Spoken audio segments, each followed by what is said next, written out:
बाबा जी कहते हैं अगर बीवी से गलती हो जाए तो इसमें कसूर गलती का ही होता है।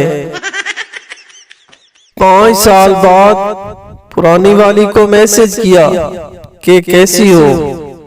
उधर से रिप्लाई आया, अम्मी ने शादी कर ली है, अंकल आप भी कर लो।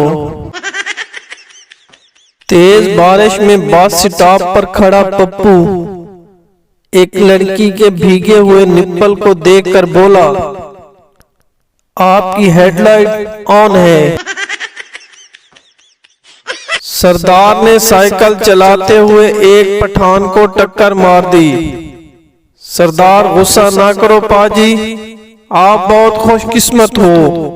पठान, वो कैसे? सरदार, आज मेरी छुट्टी है वरना मैं ट्रक चलाता हूँ।